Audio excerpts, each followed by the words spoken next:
Hello there, ladies and gentlemen, and welcome to another episode of CookieCast. Today on CookieCast, it's the latest Out podcast. So we're talking NFL football, and it's actually happened. The season is officially over, and we're going into playoff football. I would say, can you believe it? But I've been saying it for an entire season, so I can certainly believe it. What I can believe is that there are some amazing subscribers out there in the CookieCast world.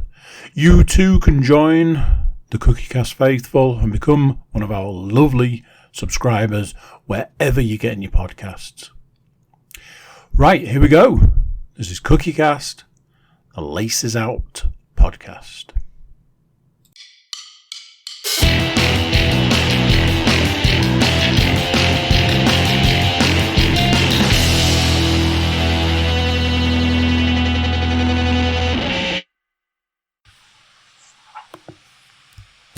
Recording in progress. Well, that can only mean one thing. It's NFL football, and the 1 week where it's actually true when I say season's basically over at this point. The season is over at this point. The season is over, ladies and gentlemen. Because of that, we thought, what better way to celebrate the end of a season by getting a champion of a man to come and join myself and my glamorous co-host. For you audio listeners, he is here. He's muted because he hates how I tell him every week that the season's basically over, and this week it's true. The co-host with the co-most, Paul Williams, is here riding shotgun with me, but we brought in the champ, the people's champion, some would say. That's right, champion of the Fantasy League, Stuart Woodmansey. Is this a first time ever for you, Stu, as a champion? It is a first time ever. Thank you for having me on in the football weeks. So, how does it feel to be at the top? I mean, expensive when you've got to essentially buy your own trophy, eh, Paul? Just saying that, commish is the. So it's all right. Paul doesn't know. It's fine. Listen, everybody knows that we'll get a trophy the season I win it. So never then. It's all in your own best interest to just let me win. I think. Just saying. Let's put it this way. I think we'd all rather go without a trophy. Let's just leave it there.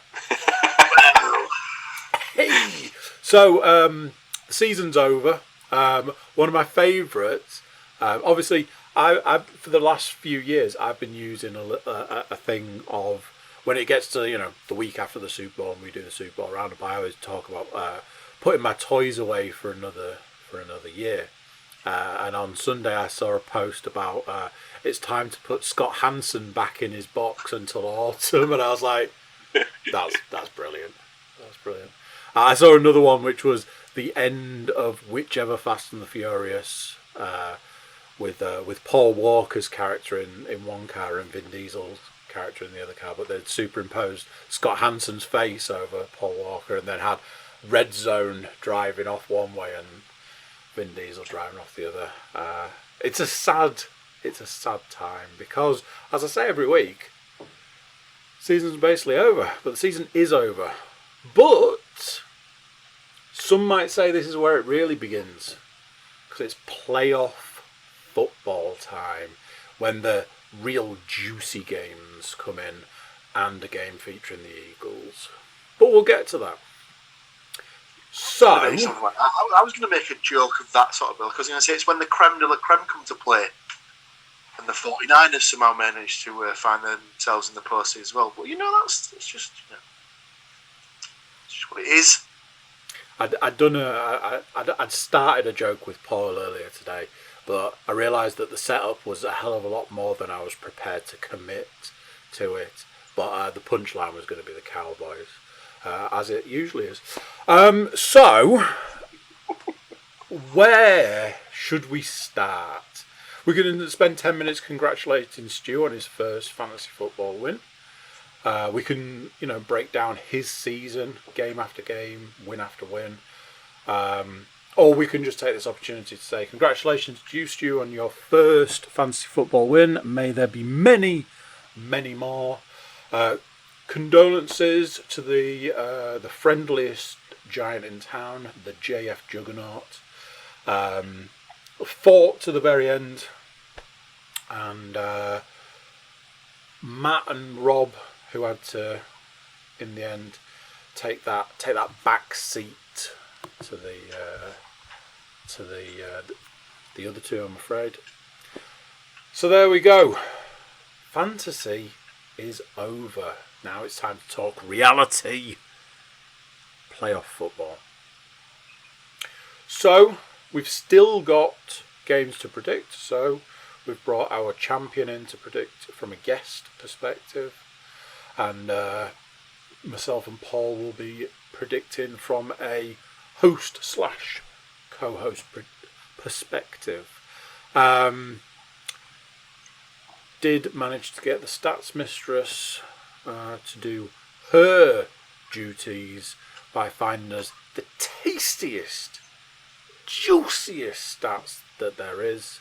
And what a week to look at stats. What a week of just complete upset, left, right and centre. Yeah, but also I get the feeling that we might enter dangerous WWE levels of territory with the first ever Week 18 slate of games, etc., etc. But speaking of Week 18 games, why don't we go through last week's 18 games? Do it. That sounded weird because there isn't 18 games, there was 16 games, but it was Week 18, games. So, obviously, for those who listen to the podcast on a regular basis, they'll be aware that obviously myself and Andy, regular contributors to the predictions. We also had 3 guest predictions last week from Matthew Moore, and then a first time ever, husband and wife prediction off from Mark and Katie Wilkin. So, 16 points to play for. Who will get that all-important overall point to add to the season's prediction points? So, the games in order, we had the Kansas City Chiefs outlasting the Denver Broncos. We had the Dallas Cowboys rinsing the Philadelphia Eagles. Although, to be fair to the Eagles, they basically rested most of their starters as they couldn't improve their playoff position. So, didn't really want to risk people like Jalen Hurts, people like that. The Browns outlasted the Bengals in probably what was a bit of a not a shock as such, but a bit of an upset. But again, the Bengals are resting some of their main players in preparation for the playoffs ahead. Biggest shock of the week, probably the Lions taking down the Packers. I think Aaron Rodgers played the majority of that game as well, or certainly seemed to play at least the first half. Yeah, he was definitely there. There was a lot of love on the field. I know that much.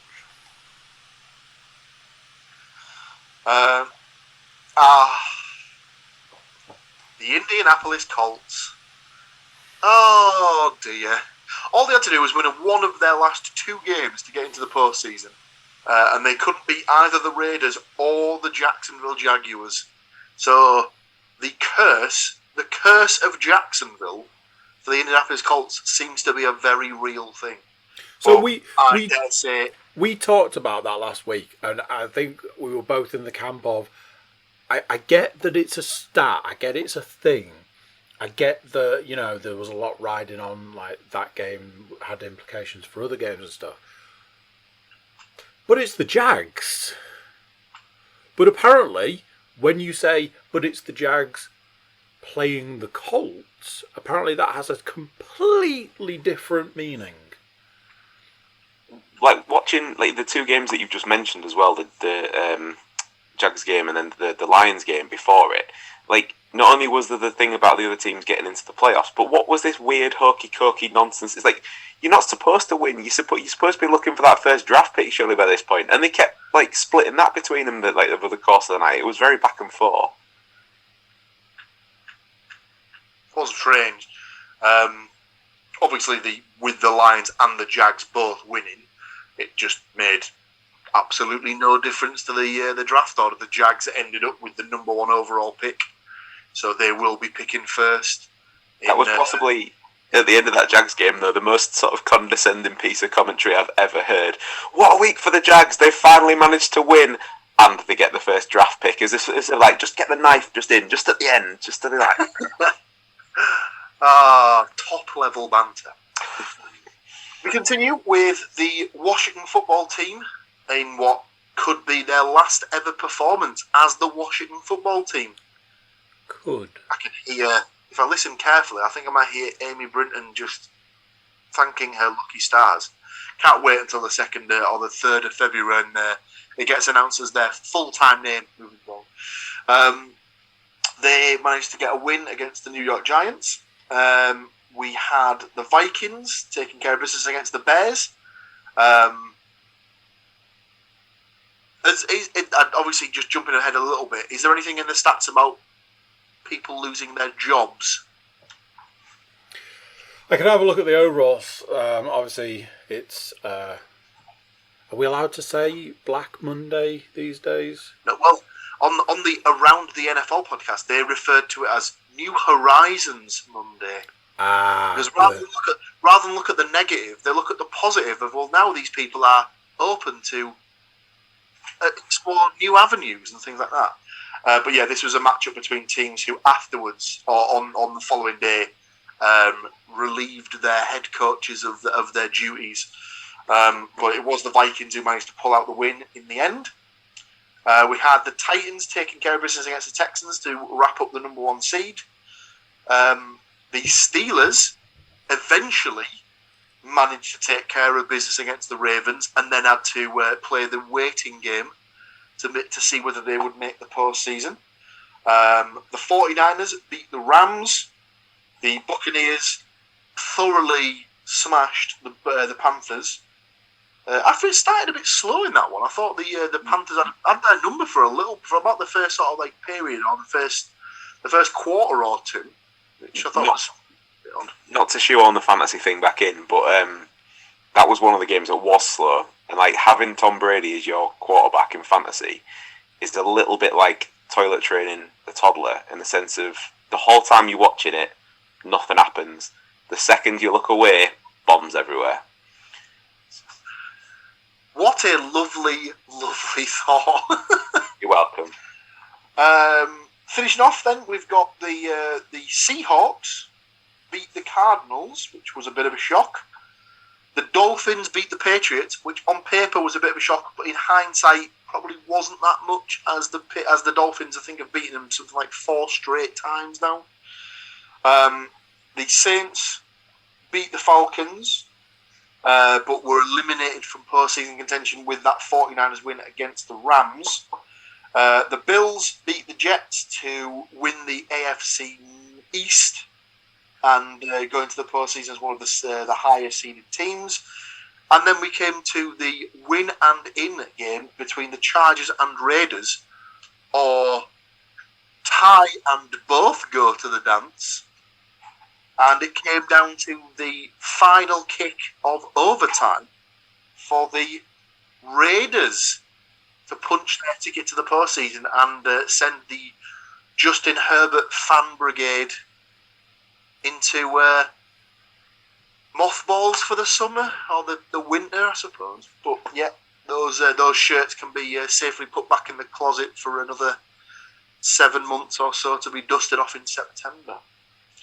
So, 16 games in total. In reverse order. It is reverse order. So, in last place with 7 out of 16 picks correct. Making her debut in a predictions capacity, it is Katie Wilkin. We then have a 3-way tie for second place or fourth place, depending on which way you want to look at it. But with 8 out of 16 picks correct, it is guest predictors Matthew Moore, Mark Wilkin, and podcast host Mr. Andrew Cook. Correct. So, getting another point towards the overall total for the season. It is myself with 9 out of 16 picks correct. We did take a tiebreaker question down, which was because Andy and Matt both had the exact same picks. So if they were needed, we asked for the tiebreaker, which was the final score in the Chargers Raiders game. You were both closer than I actually thought in the end. I think it was in the mid-30s. Was it 36, 33, something like that, or 35, 32? Yeah. Andy went for 41-39 Chargers, whereas Matt went 45-35 Chargers. But yes, getting the point was myself, which put me on 9.5 points for the season. The guest collectively had 6.5 points for the season, and Andy, just the 2 points for you, I'm afraid. It's disgusting. Room for improvement for next season, though. That's what it's all about. That's what it's all about. So yes, that was week 18's games in a nutshell. Although that nutshell was quite large, so apologies that took so long. But we'll wrap up week 18 with a nice big bow on it by discussing some of the stats that came out from week 18. Juicy stats, and those juicy stats are going to be shared amongst us. A nice round number of 12 stats for the week, 4 apiece. I believe, Stu, you are second. Okay. And Paul will finish us off. So, credit to Nate Davis of USA Today, and of course, credit to the Stats Mistress doing her Stat Mistress duty. This is the final week of regular season stats. I would ask for a moment's silence, but having seen that video of Antonio Brown asking for a moment's silence for himself, I can't go down that route, I'm afraid. So let's just get on with it. The first is anybody surprised? It's about a little known game called the Colts Jags. How to explain Sunday's unforgivable 26-11 Colts loss to the Jaguars in Jacksonville, where amazingly they haven't won since 2014. Now, a team that appeared primed to potentially do significant damage in the playoffs prematurely heads into an off-season where many will openly wonder if the Carson Wentz trade, and it will now cost Indy its 2022 first rounder, was worth it. I saw something today, some speculation about Wentz's future. Who knows? The second stat is a doozy, and it's the obligatory Brady update. The 44-year-old Tampa Bay Buccaneers quarterback joined Drew Brees as the only players with multiple 5,000-yard passing seasons, and TB12 also surpassed Peyton Manning as the oldest player to pace the league in passing yards, career best 5,316, and touchdown throws 43. Manning was 37 when he managed the feat in 2013 for Denver. Lastly, with the advantage of a 17th game, Brady swiped Brees' single-season record for completions, 471, by hoisting 485. TB12 also kept slinging it in Sunday's 41-17 rip job of the Carolina Panthers, refusing to sit until his longtime buddy tight end Rob Gronkowski reached reception and yardage figures sufficient to trigger $1 million in bonus money. Today I saw the video of the point in time where they were like, right Brady, that's it, you're done. And then they simultaneously showed Gronk going, oh man, I just need one more catch. And then they cut back to Brady going, one more catch? Let's do this. And the commentators are there going, well, it's now time to find out who it is that actually runs that team. And Brady's on the field, so there's your answer. And it was like... Yeah, like that was ever up for debate. Speaking of the Bucs wide receiver Mike Evans has played 8 NFL seasons and has 1,000 yards receiving in every one of them. No one else can stake a similar claim at the outset of a career. My final stat is this: the AFC East champion Buffalo Bills land in the playoffs with a conference best 4-game winning streak. They also piled up 9 sacks in Sunday's win, and up and down regular season is trending the right way at the right time. Stu, it's over to you. Okay, so first up from me, Bengals wide receiver Jamar Chase finished the regular season with 1,455 receiving yards, which is a new single-season Cincinnati record. Second up, the Steelers outside linebacker TJ Watt matched Hall of Famer Michael Strahan's single-season sack record by finishing at 22.5 sacks. Strahan played 16 games in 2001 when Brett Favre helped him set the record. Watt appeared in 15 games this season and got no help from the Ravens on Sunday. The next 2 stats are very short, and for good reason. The Giants scored 26 points in total over their final 4 games. I mentioned this to Paul yesterday. Can we give a consideration to the Giants deciding to go quarterback sneak on third and 9 on their own 4-yard line? My favourite was when they cut to a guy in the crowd who was leaning over the railings, screaming abuse at the coach and the coaching staff. And as I'm sure you'll know from watching football on TV and other sporting events, you don't have to actually be able to read lips to work out what certain people are saying at certain times. It's not the most PG of things, and he was tearing them a new one. And quite rightly so. Which genius came up with that play?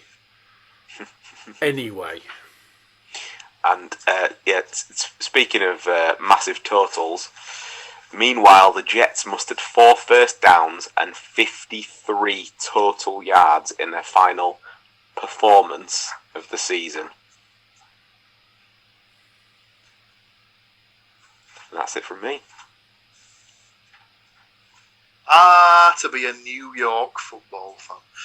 So we will finish off the stats with, we did cover this briefly during the Week 18 roundup, but the Jaguars might have created the most chaos in Week 18, but they also remain the league's worst team and will pick number 1 overall in the draft for the 2nd straight year.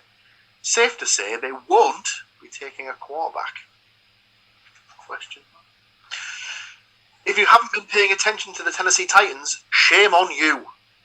Their next road trip will either be in the 2022 regular season or to Super Bowl 56 after they struck down the AFC's first round bye and home field advantage on Sunday.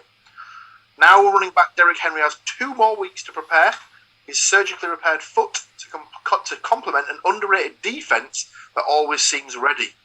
Nobody should be eager to go to Music City this month. With the Cardinals limping into the field, breaking a 6-year drought, every NFC team has participated in the Super Bowl tournament at least once since 2016, when the New York Giants and Detroit Lions last qualified. The New York Jets maintain the league's longest playoff drought, one that extends to 2010, followed by the Broncos. Denver, which hasn't returned since winning Super Bowl 50 following the 2015 season, fired coach Vic Fangio on Sunday morning. We will come to the other casualties of the head coaching roundabout in a moment. But finally, the 2021 playoff lineup features 7 of 12 teams that didn't participate the year previous. Those are the Arizona Cardinals, the Cincinnati Bengals, the Dallas Cowboys, the Las Vegas Raiders, the New England Patriots, the Philadelphia Eagles, and the San Francisco 49ers. Just that thing on the Vegas Raiders, I believe there's another stat that the guy who is the current interim head coach is the first interim head coach to take a team into the postseason. So, fair play. I think his name is Rich Bisaccia. Yep, saw that. So, the teams that are currently looking for a new head coach are the Denver Broncos, as previously mentioned, the Chicago Bears, and the Minnesota Vikings. After the Bears Vikings both ditched their head coaches, so the Bears fired Matt Nagy, the Vikings have got rid of Mike Zimmer. Obviously, Jacksonville Jaguars sacked Urban Meyer earlier on in the season. Did you did you see where he's gone? Straight back to a college role by any chance? No, no. He'll be enjoying the sun in Miami because he's been picked up by the Miami Dolphins. What? Urban Meyer? Yeah. Interesting.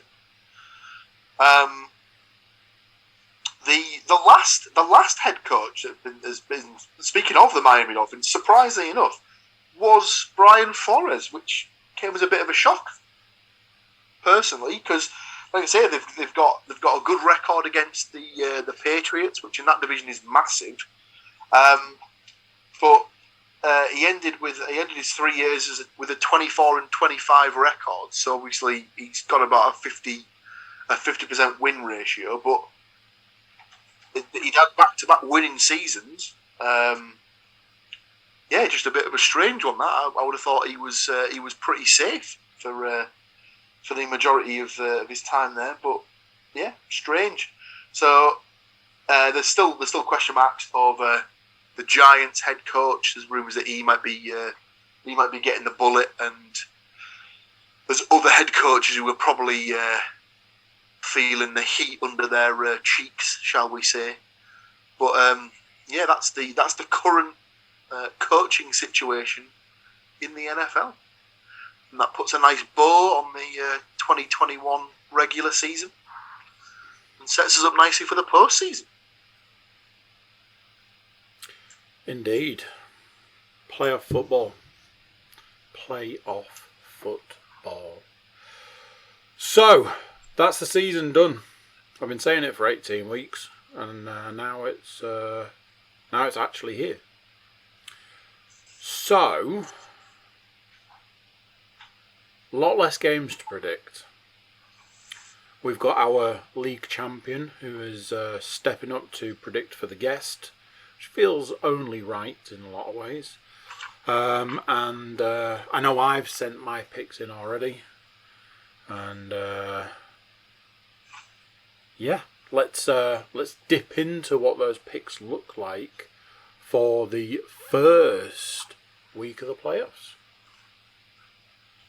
So our playoff push opens with the Las Vegas Raiders travelling to Cincinnati to take on the Bengals. Now, even though they obviously had a tremendous last-second win to get into the postseason, we've all given the Raiders exactly the same chance of extending their season, which is 0% apparently, as we have all gone for a Bengals win. I can only presume that is based around Joe Burrow coming off back-to-back huge yardage games, Jamar Chase being a bit of a monster, Joe Mixon being a good running back. Probably just got a better team in general than the Raiders, to be honest with you. We continue on the Saturday slate of games with the New England Patriots travelling to Buffalo to take on the Bills. Hopefully the weather will be a bit more conducive to some actual football this time, rather than just seeing Mac Jones throw 3 attempts. But we have all gone for the Bills to get the win in this one. We then move on to the Sunday slate of games. So we have the Andy's favourite for the entire tournament, the Philadelphia Eagles, taking on the Tampa Bay Buccaneers. Me and Stu have gone for the Buccaneers to win this one, whereas Andy just said Eagles for the title, yeah? I don't believe that's true. Oh no, sorry, I think he's put the Bucs down to win this one. Strange that. But yeah, I think it's, of the 6 games, I'd argue it's probably the safest bet that the Bucs will take care of business there. But then again, the NFC East teams seem to be Brady's kryptonite of sorts. Obviously, the Giants have beaten the Patriots twice in the Super Bowl, and the Eagles beat them the other time. So you never know. Stranger things have happened. We continue with the San Francisco 49ers taking on the Dallas Cowboys in what could be the sneaky good game of the slot for me. Both myself and Andy have backed the Cowboys to get the win, whereas Stu is feeling hot for the 49ers. Might be something to do with the fact that he's rode Deebo Samuel to his maiden fantasy title this season. It may well be. I don't know. There was 2 games in the whole lineup. One of which was the Bills Pats game, and this one. And I feel like there's going to be one that's just going to derail. And rather than picking I couldn't bring myself to pick the Pats, so I'll pick the 49ers in this one. There's usually one game that doesn't go to script, so it wouldn't surprise me if the 49ers get the result there. But I still think the Cowboys will have just enough to get the win there. I also you also as well. Yes, I have rode Deebo all season, but I've also had 3 Cowboys in my team, and I know how hot and cold they blow. So they've had a few good weeks with some big points scored. I don't see that carrying on. So watch this space. You never know. Like I say, stranger things have happened. We then go with potentially Big Ben Roethlisberger's last ever game as a Pittsburgh Steeler, when he will travel to Kansas City with his team to take on the Chiefs. We all seem to think it will be Big Ben's last game, and as me and Andy have commented on previous weeks, it probably should have been his last game about 365 days ago.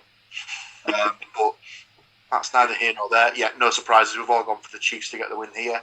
And then closing out with I believe the very first Monday night playoff game, we have the Arizona Cardinals taking on the Los Angeles Rams.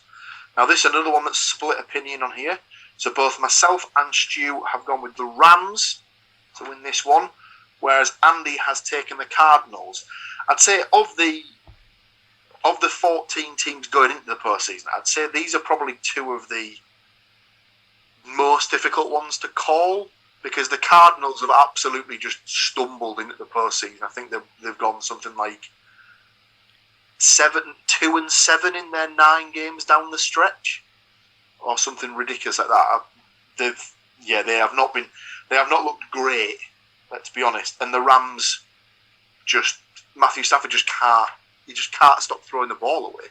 He's always giving the ball to the defense and stuff like that. So I think the Rams will have just enough on the day, but it's another one. It wouldn't surprise me if the Cardinals took care of business there. So 6 points to play for. I've just reset the game, so we're basically all starting on 0 on this one. So myself, Andy, and then Stu taking on the position of the guest. So we'll see how we go. One thing I did just want to do just before we finish, which will so that is basically the podcast done. One thing I did want to do is I'll just go through each of our Super Bowl predictions that we made at the start of the season. Just about to mention this. Obviously, the postseason awards haven't been sorted yet. That's normally sorted around a week or so before the Super Bowl takes place. So our league MVP picks will not come up until that point. But at the start of the season, Andrew went for the Buccaneers and Chiefs to meet in the Super Bowl, with the Buccaneers winning and Tom Brady to be the MVP. I went for the Green Bay Packers and the Buffalo Bills to meet, with the Packers winning the Super Bowl and Aaron Rodgers being the Super Bowl MVP. And Stu's basically combined mine and Andy's pick by going for the Tampa Bay Buccaneers to play the Buffalo Bills, with the Tampa Bay Buccaneers winning the game and Tom Brady to be the MVP. Are you both happy with those picks, and would you like to reassess at this point? No, I actually looked at putting money on this pick the other day, because at this point in time, looking at the playoffs, I am even more sure that will be the Super Bowl, and that will be the outcome. I'm okay. I think of the two, I think the Bills are probably looking a little ropier, because the Chiefs seem to hit the hot streak at the right time. But I'll stick with it. I'll be a man of my word as well. So yeah, I mean, I've said it also. You know, I've been riding the Bills sort of train most of the season, so it feels a bit silly to change my pick now. Obviously, the Packers got the number 1 seed in the NFC wrapped up. I'd like to think it's not possible for them to keep getting the number 1 seed and not go to the big game. So maybe this will be the season where Aaron Rodgers gets his second ring, but who knows? So there you go, folks. There's another week done and dusted in the NFL, and we now go to the interesting time where it's win or go home. Indeed. So that's it. Regular season's done. Playoffs begin. And it's the slow, steady slide to the Super Bowl. So there we go. Thank you, Stu, for taking time out of being a champion to come and join us to predict and guest predict. Thank you to my co-host for keeping us all on track. And thank you to you lovely listeners and watchers taking your time out of the day to listen to us talking about a sport from a different country. That's it for this week. Join us next week as we talk playoff football. Until then, we're going to say goodbye, and we will see you then. Bye-bye. So there you go. What do you think to that? Big congratulations to Stu on winning our fantasy league. And big congratulations to you if you are one of our lovely subscribers. Wherever you get your podcast, do consider subscribing. It's a big help to us, and it shows us all that love. That's it for this one. Join us next week for more playoff football. Until then, I'm going to say bye, and I'll see you then.